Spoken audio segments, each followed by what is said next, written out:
Indie platformers. Now aren't those two words that are quite polarising when mashed together? When done right, games from this genre can create immense cult followings, be it from refined gameplay, longevity, or artistic presentation. Examples that mostly stick out to me being, say, Braid, Super Meat Boy, or Mobibli's Quest. However, when done wrong, you've got a bit of a mess there. Past the basic fundamentals of a platformer, developers strive to make their games stand out in a way. After all, in such a busy market that everyone can contribute to, you want to get the attention of your audience. But while ambition is the very spice of a game's direction, it's also a big hindrance.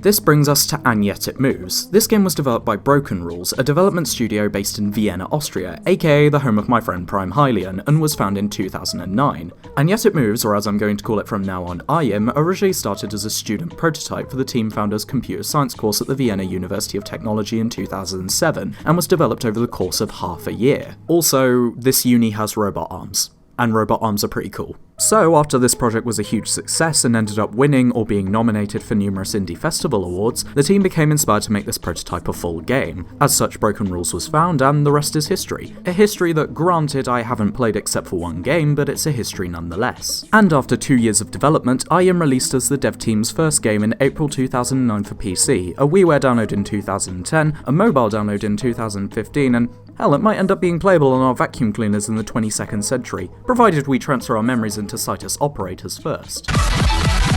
And in terms of critical reception, the game received— Jesus Christ, really? So IM was received quite favourably for its art style and quote-unquote innovative gameplay mechanics, being seen as quite the spectacle back in 2009. But has the game aged well at all if uniqueness and innovation is all we have to go on? That's what we're here to find out as we switch on the projector.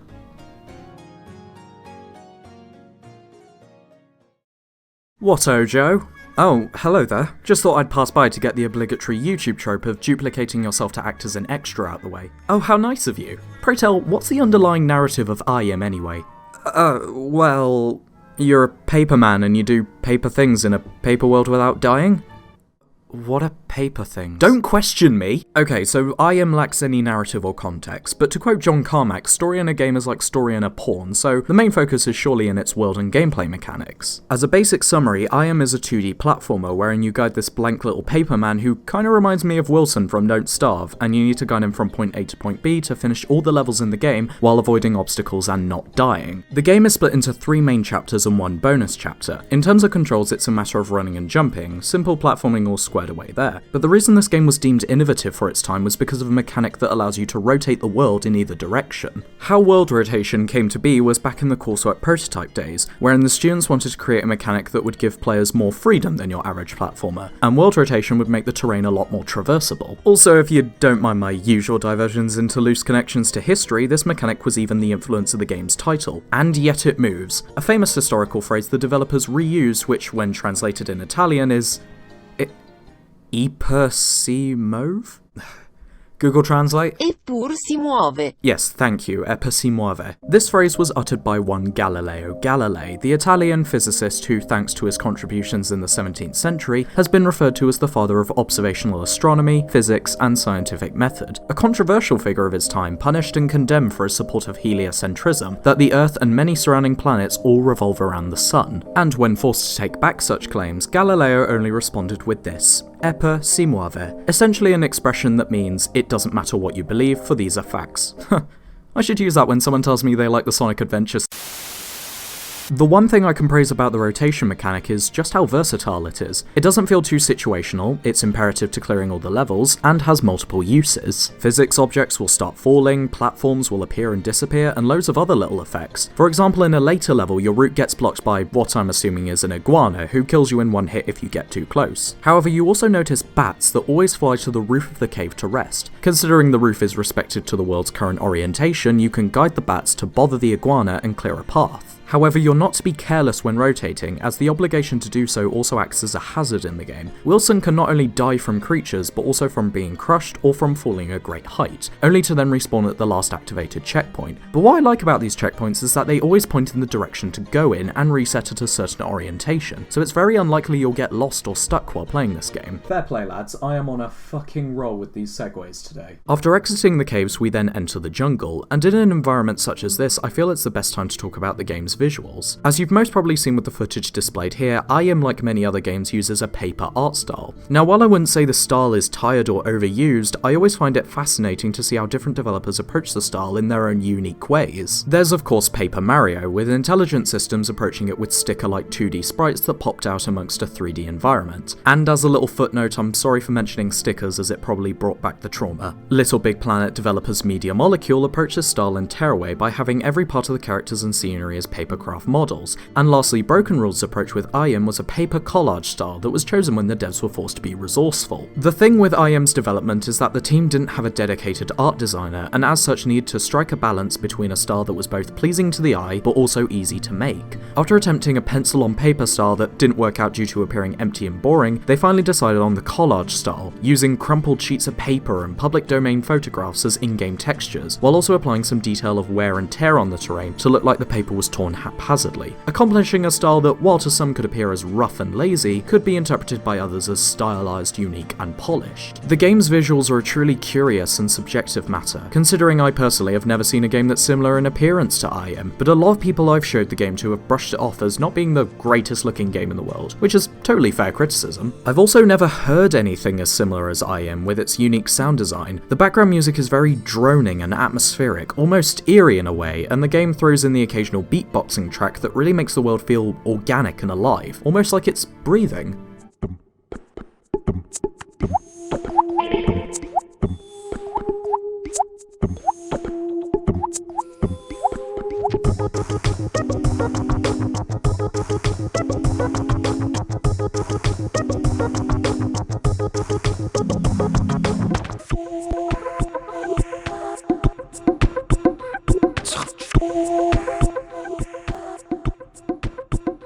However, going back to the gameplay, the jungle is where the game starts to lose me. I feel the caves was a very well executed chapter, showing the game's rules and how you traverse through each level in a controlled environment. But once you're in a more open environment and you're used to everything, IM begins to get tedious extremely quickly. Something that's apparent from the beginning of the chapter and gradually gets worse is the fact that the rotation mechanic starts as a neat little thing that helps you frequently, and ends up being a crutch that you end up fighting with the rest of the way. Wilson is generally terrible to control. He runs way too slowly, his jumps are heavy, and he can't climb any surfaces, meaning he can't even make the smallest of jumps on his own and you'll need to rotate, meaning you're then over-reliant on the mechanic and it turns the game into a tedious balancing act of making sure you can get to where you want to go, while also making sure Wilson doesn't die from fall damage.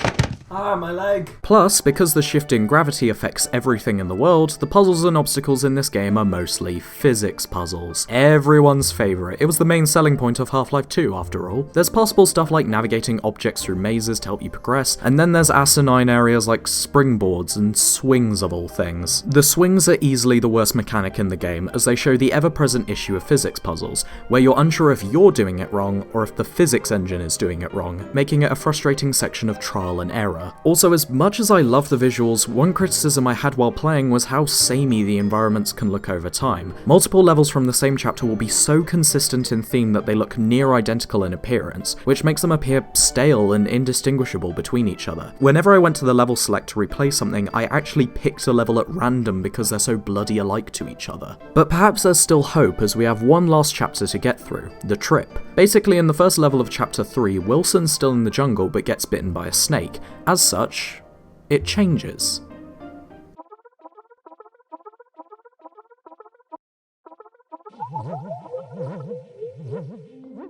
And I'll pretty much say this now for the pacing of this review, the trip is easily the weakest part of the game, which is saying a lot considering the jungle. It's an immensely anticlimactic way to finish off the game, considering that the whole time it never feels like the game has progressed in any way whatsoever. Anything the game introduces in its later stages do not feel like gradual additions to the game that increase the challenge and entertainment value. They instead just feel like temporary annoyances that once surpassed are never seen again, or recycled in a similar way, almost feeling like throwaway ideas that the developers pulled out of a hat without truly fleshing them out in a way that seems fun, engaging, and good to reincorporate. One small saving grace of the trip is a puzzle wherein you get taken to a maze and need to not only guide yourself, but a mirrored clone so that you end up at opposite checkpoints to each other. It's a neat idea as the clone moves when you do, just mirrored, and you need to concentrate on navigating both of them. But at the same time, I think I did variations of this puzzle at least 3 times, making it come off as recycled and tedious. And one of those is the final obstacle before the very end of the game, making the ending seem extremely abrupt, which is even more apparent by how the game is only an hour long.